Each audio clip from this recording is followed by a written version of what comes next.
X-Talks connects professionals in the life science, medical device, and food industries with useful content like webinars, job openings, articles, and virtual meetings to help you succeed in your career. This life science focused podcast brings together some of our editorial staff to share insights into the latest B2B industry news to keep you up to date. Hello and welcome to the X-Talks Life Science Podcast. I'm Aisha Rashid, Senior Life Science Journalist at xtalks.com, and this week I'm joined by a very special guest on the show, Dr. William Williams, who is the CEO of BriaCell Therapeutics, a biotech company based in Philadelphia that is dedicated to developing novel immunotherapies to fight cancer and improve patient lives. Dr. Williams is a seasoned biopharmaceutical executive with over 35 years of industry and academic expertise, including significant clinical management in multinational pharmaceutical companies. Dr. Williams has served as BriaCell's president and CEO since October 2016. Previously, Dr. Williams was appointed as VP of Exploratory Development at Incyte Corporation from 2005 to 2016. He facilitated the entry of over 20 compounds into the clinic, including approvals for ruxolitinib or Jakafi and baricitinib or Olumiant. As VP of Clinical Pharmacology and Experimental Medicine at GlaxoSmithKline, Dr. Williams evaluated numerous molecules in clinical studies in various therapeutic areas, including oncology and osteoporosis. Dr. Williams has authored over 130 peer-reviewed publications, has over 15 patents, and numerous investigational new drugs and NDAs. To hear more about Dr. Williams' work in oncology drug development at BriaCell, let's hear from him now. Welcome to the show, Dr. Williams. Thanks so much, Aisha. It's a pleasure to be here. Thank you. Can you start us off by telling us more about BriaCell, including, we know when it was started and founded, and basically the mission and goals of the company? So the mission and goals of the company is to develop new treatments especially for cancer, focusing initially on advanced stage breast cancer, which is a deadly disease in many women. It kills over 40,000 women per year in the US alone. And our goal is to improve the lives of these women, to lengthen their lives to, in the end stage patients, and then hopefully to take our therapies into the earlier stages where we could really make a major impact on shrinking tumors, getting rid of tumors, getting the body's own immune system to fight and destroy these cancerous tumors is what our major focus is. And the history of the company goes back to our founder, Dr. Charles Wiseman. He is a academic oncologist who for many years was first at MD Anderson and then moved over to St. Vincent's Medical Center in Los Angeles, where he developed this technology. And the way that he developed it is that he would have cancer patients come to him. He would obtain biopsies from the cancer and then grow out cancer cell lines. And these cell lines, as I'm sure many of you know, are immortal. They will grow forever in tissue culture as long as you feed them. And he would then harvest the cells and irradiate them so they became replication incompetent. In other words, they can't grow or divide anymore. And he would then use those cells to immunize other patients with the same type of cancer. And he then did some genetic manipulation on some of these cells, adding immunostimulatory molecules so that they would be expressed by the cells. In particular, he had a very promising breast cancer cell line called SVBR1. And then he put in the gene that encodes for a molecule called GM-CSF. And GM-CSF is a potent immunostimulator. And then he used that in 4 patients and had some really good clinical data, very prolonged survival in these late-stage patients, and also had one patient who had a really remarkable response. The lady had breast cancer that had spread to her lungs, and it was in her bones, and the soft tissue went in the breast, and it almost completely disappeared with 6 inoculations over 5 months of his SVBR1 GM or Bria-IMT is what we call it now, the cell line, in combination with a couple of other drugs that help boost the immune response. But then she had to come off treatment because the protocol only allowed for 5 months of therapy. And she had a recurrence, including brain metastases. He got permission from FDA to treat her again, and those brain metastases melted away with the repeated treatment. So this very, very promising data, unfortunately, had to be put on the shelf for a number of years because Dr. Wiseman's funding dried up at the time. St. Vincent stopped funding research. But then in 2014, late 2014, he executed a reverse takeover into a shell company, which had some funding, raised some additional funding. I joined the company in 2016, and we got back into the clinic in 2017 and basically confirmed his promising results, which I'm happy to discuss at further length. But then did a combination with checkpoint inhibitors, Keytruda, and now Incyte's Zyniz. And so we're just continuing along with the development of our therapy. Wonderful. Thank you so much for sharing the journey of BriaCell with its founder. So that's really great to learn about. And so for yourself, Dr. Williams, what led you to join BriaCell as CEO now? Yeah, so my background is in immunology. I'm trained as an immunologist, rheumatologist.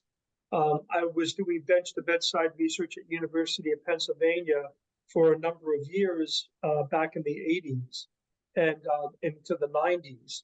And I became very excited about the prospects of biotechnology to transform the way that we treat patients. But I also noticed a lot of people at the time would leave academia and go into form biotech companies and do great science, but they didn't know how to develop drugs. So I decided I didn't want to go in that direction. So I joined GlaxoSmithKline Beecham at the time, and then lived through the merger into GlaxoSmithKline, which is another war story I won't get into. And learned how to develop drugs there. Took those learnings over to Incyte Corporation, where I put Jakafi into the clinic for the first time, worked on it all the way through to post-approval, and did the same with Olumiant. And then with that experience, a friend of mine who named Martin Schmieg, who had come onto the board of BriaCell, told me about this opportunity. And I looked at the science, and with my immunology background, I realized that the mechanism of action made a tremendous amount of sense. And this is because the patient that I mentioned earlier with a remarkable response, she matched the cell line at 2 HLA alleles. So just to back up for a minute, HLA molecules are the molecules that grab a hold of antigens and present them to T cells. And that's what causes T cells to be activated and starts immune responses. But HLA molecules are polymorphic. They're different in different people, but then they're shared by some people. So like eye color, for example, can be shared by some people, but different in different people. And so we noticed that this lady had 2 HLA matches with the cell line. And in addition, there were matches at the class 2 HLA.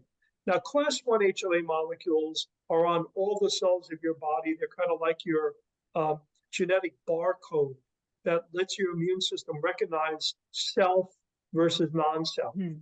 But class 2 molecules are typically only expressed on immune cells, and they're the ones that stimulate helper T cells. And so this started to make a lot of sense to me because I've always been extremely interested by that initial interaction that triggers T cell activation. I studied it for a number of years. I lecture on it at University of Pennsylvania, still to this day. And it's, it just made a lot of sense to me that this linkage would indicate that basically the therapy, the Bria-IMT therapy, was training the immune system to recognize these cancer antigens and stimulate helper T cells as well as killer T cells, which would then go and attack the tumor. And so that's when I got involved in a big way. I joined as CEO in late 2016, and I've been working to advance these therapies since then. Excellent. And so you mentioned some of BriaCell's molecules. And so could you tell us a bit more about the technologies? You mentioned Bria-IMT, but then there's also a Bria-OTS, the off-the-shelf personalized immunotherapy. And I believe you are evaluating those in combination, also as monotherapies. Could you tell us a bit more about that? Sure. So starting with Bria-IMT, which is our most advanced cellular therapy, that has gotten through phase 1, and we're doing a phase 2 study right now trying to optimize the exact treatment regimen. But we already have a very good treatment regimen where we've seen additional remarkable responders. We had another lady, this lady had failed 13 prior therapy attempts. Her breast cancer had spread. It was behind her left eye, actually causing proptosis, so her eyeball was bulging out. She had tumors on the outside lining of her brain, which is a very dangerous place to have cancer, because as it grows, it can push the brain down, herniate the brain stem, and that then people stop breathing and their hearts stop beating. So this is a very dangerous situation for this lady. And we treated her, and she also had a tremendous response. The tumor behind her eye completely disappeared. The ones on the outside lining of the brain regressed, and she was also a double HLA match. So with this encouraging data, that was in combination with Incyte's Zyniz. We decided to go ahead and get started on a phase 3 pivotal study. And so we sent our, we achieved fast track designation last year.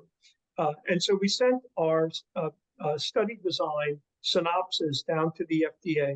They returned comments to us back in January. And then we sent our full protocol to them, I believe it was in April. And they came back to us and basically gave us the green light with a few adjustments to the statistical analysis that we're going to be doing. Of course, we're going to follow their recommendations on that. And we're ready to launch into the pivotal registration study. We're hoping to start that this summer. Everything is pretty much lined up to get it going.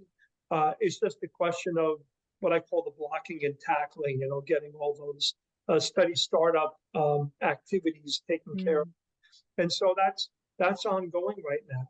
But I've mentioned a couple of times now the HLA matching. So what we've done is taken our initial cell line and engineered it to express 15 different HLA types in 4 cell lines. There's 2 class 1 HLA types per cell line and 2 class 2 HLA types. And for those in your audience who are more familiar with the human immune system, they are from the HLA-A and HLA-DR beta 3, 4, or 5 alleles, which are the least polymorphic HLA alleles. So with 15 different HLA types in 4 cell lines, we can single match over 99% of the population and double match about 90%. So we've done the engineering. We're waiting for the green light from the FDA to put these into the clinic.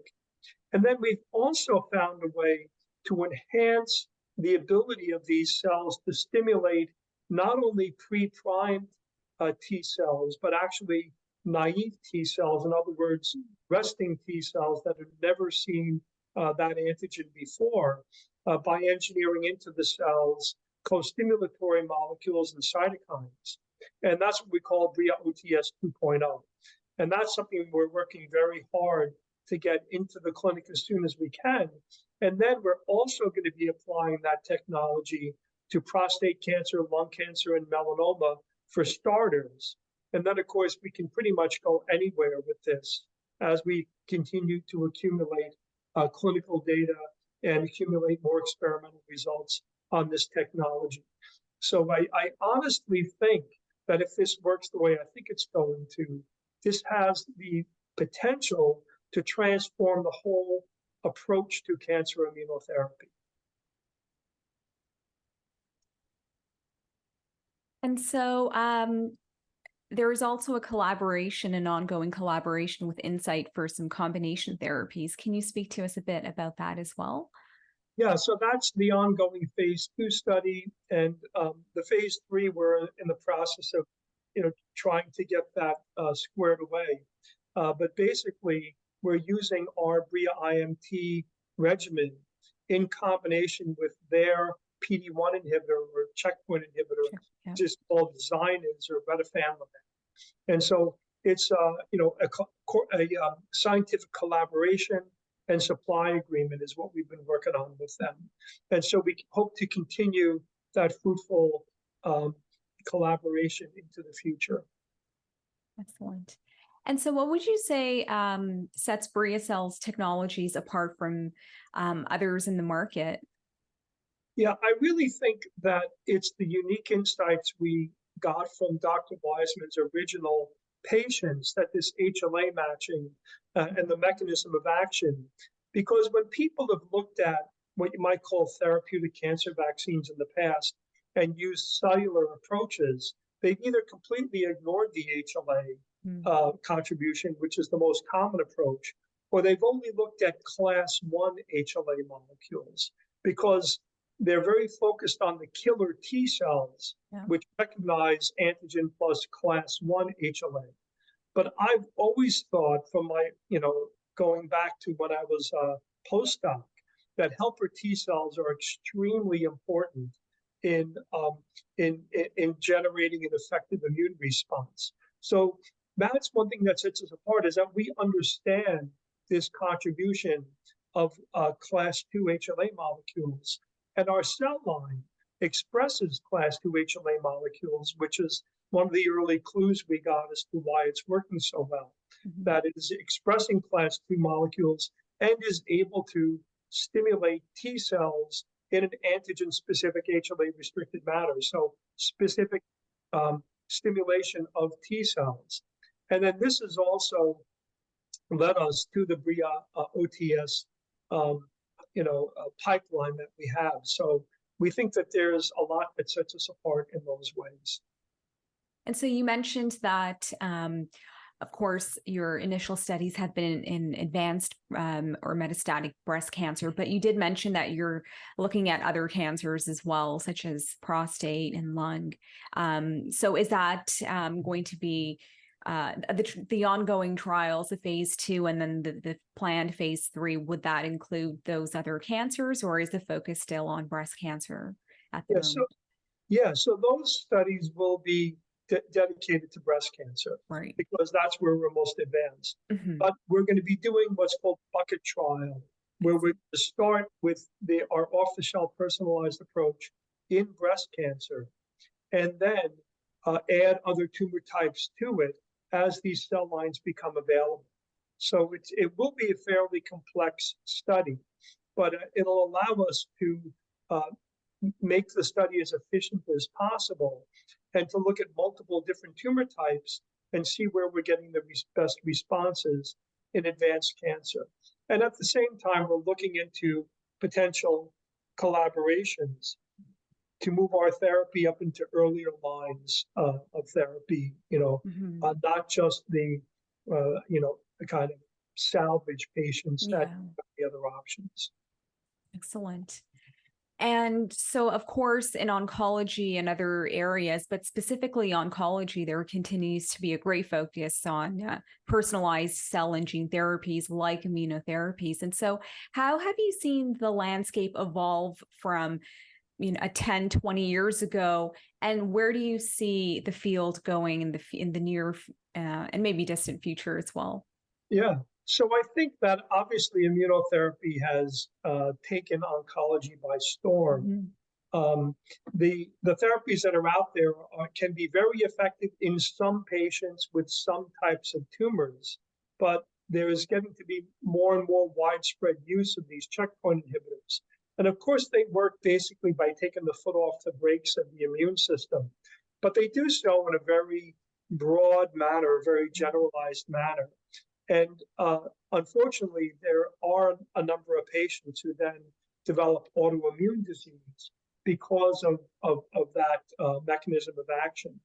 So I think that, one of our advantages is that we're a very targeted approach, basically putting the foot on the gas, but in a targeted way. So we're just generating an immune response to the tumor cells. And I've also seen, and I'm sure your listeners know, that cellular therapy has originally came on the scene with like Dendrion's Provenge, which did not have great commercial success and really kind of gave the field not a great name, I guess I would say, in terms of cellular therapies. But what's happened more recently with CAR T therapy is that the remarkable responses that you see have really generated tremendous interest now in cellular approaches. The problem with CAR T therapy, of course, is that you have to manufacture each dose for each patient, and it's not a very practical, generalizable technology. In our technology, we're able to grow the cells, harvest them, and irradiate them, and then freeze them in the viable state. And we've got stability now out past 5 years. So it's really an off-the-shelf approach, which makes it much more amenable to more widespread application compared to either CAR T therapy or Provenge, for example. And yet we're still seeing some very, promising clinical data. So. Excellent. And in your opinion, what do you think are some of the current challenges in oncology drug development in general and in the field of immunotherapy as well, specifically? Yeah. So we're still at the stage where there's many, many patients in dire need who have just not responded to what's out there. And that's the major challenge is, first of all, to make sure that we can get treatments that address the patients with the most need. Secondly, personalization or targeting of therapy is getting to be standard in oncology now. There's different mutations you look to for targeted therapies.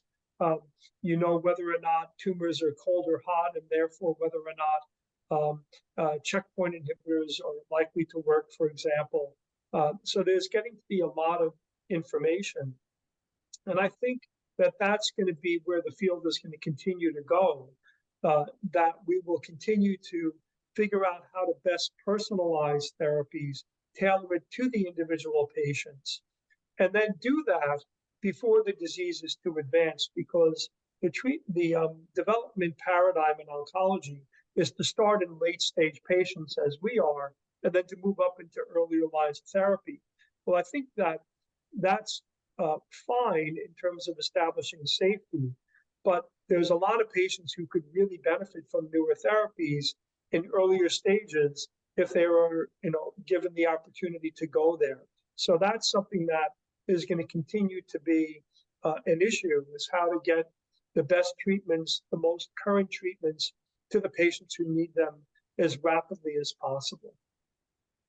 Excellent. And so BriaCell's technology, I think you mentioned before earlier that you're looking at it in advanced disease, but the goal would also be to offer it to patients hopefully earlier on in their disease before it progresses.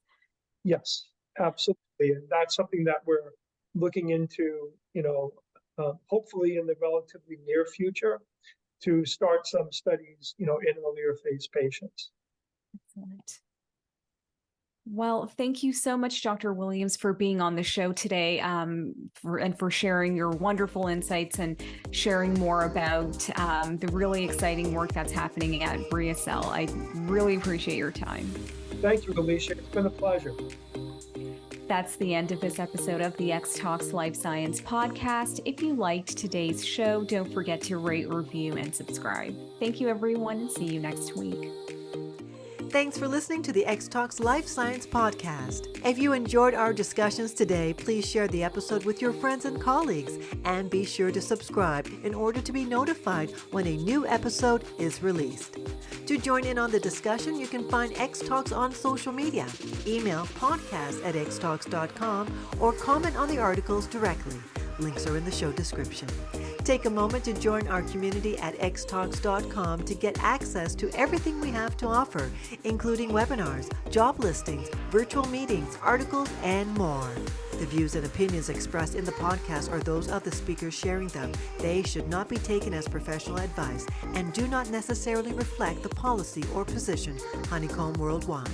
For further information, email us at podcast@xtalks.com. Thanks for joining us, and we'll see you next week.